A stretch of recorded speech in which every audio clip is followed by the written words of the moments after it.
আলোচিত টিপকাণ্ডে 18 জনের বিরুদ্ধে চাকরিচ্যুত কনস্টেবল নাজমুলের মামলা। নাজমুলের দাবি, সেদিন মিথ্যা অভিযোগে তাকে ফাঁসানো হয়েছে। চলুন দেখে আসি বিস্তারিত।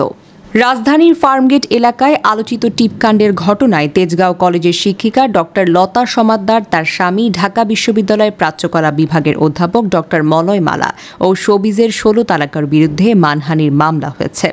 বৃহস্পতিবার ঢাকার মেট্রোপলিটন ম্যাজিস্ট্রেট সারা ফারজানা হকের আদালতে চাকরিচ্যুত সেই কনস্টেবল নাজমুল তারেক মামলার আবেদন করেন। আদালত বাদীর জবানবন্দি গ্রহণ করে শেরেবাংলা নগর থানাকে অভিযোগের বিষয়ে তদন্ত করে প্রতিবেদনের দাখিলের নির্দেশ দিয়েছেন। সংশ্লিষ্ট আদালতের বেঞ্চ সহকারী তৌহিদ খান এই সকল তথ্য জানিয়েছেন।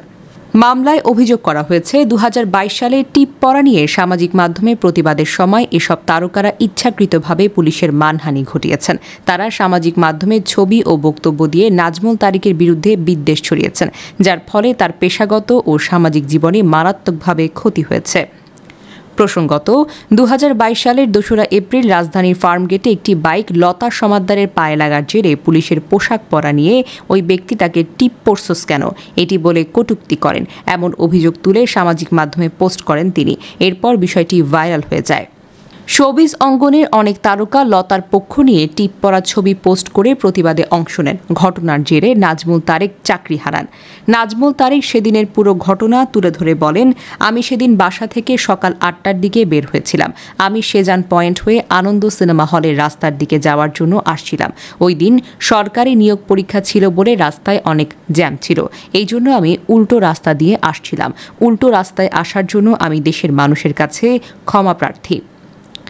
আমি যখন আসছিলাম তখন অপর দিক থেকে একজন নারীও আসছিলেন। আমি তাকে চিনি না। তিনি মোবাইলে কথা বলতে বলতে আসছিলেন। তখন সময় ছিল 8টা থেকে 8টা 40 মিনিটের মতো। তিনি যখন যাচ্ছিলেন তখন আমার মোটরসাইকেলের সঙ্গে তার ধাক্কা লাগে। তখন আমি পুলিশের পোশাক পরা ছিলাম। তিনি প্রথম ধাক্কাতেই প্রতিক্রিয়া জানিয়ে আমাকে বলেন, এই বাস্টার্ড, তুই কি উল্টো যেতে পারছিস?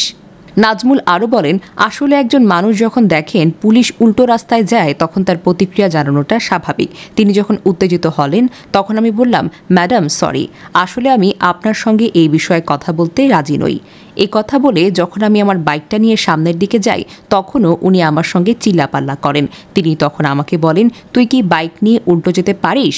তোকে দেখতে জামায়াতির মতো লাগে, তোকে দেখলে জঙ্গির মতো লাগে, বিভিন্ন অযৌক্তিক কথা বলেন তিনি। এক পর্যায়ে আমি সামনে এগিয়ে যাই। যদিও উনি মিডিয়ার সামনে বলেছেন আমি নাকি দাঁড়িয়েছিলাম, এটা সম্পূর্ণ মিথ্যা কথা। রাস্তায় উল্টো গেলে তো দাঁড়িয়ে থাকার কোনো সুযোগ নেই, সোজা চলতেই হবে। আমি যখন চলে যাচ্ছিলাম তিনি তখন আমার ইউনিফর্ম ধরে টান দিয়ে আমাকে ফেলে দেন। আমি প্রমাণ ছাড়া কথা বলছি না, আমার ঘটনাস্থলে সাক্ষী আছে। যখন তিনি আমাকে ফেলে দেন তখন আমার ইমোশনে লাগছে। একজন পুলিশ সদস্য কতটা অসহায় হলে একজন পাবলিক তাকে ফেলে দেয়। যখন লতা সমাদ্দারের সঙ্গে আমার কিছুটা কথা হয় তখন বাকবিতণ্ডার পর্যায়ে যাওয়ার আগে আমি ঘটনাস্থল ত্যাগ করি।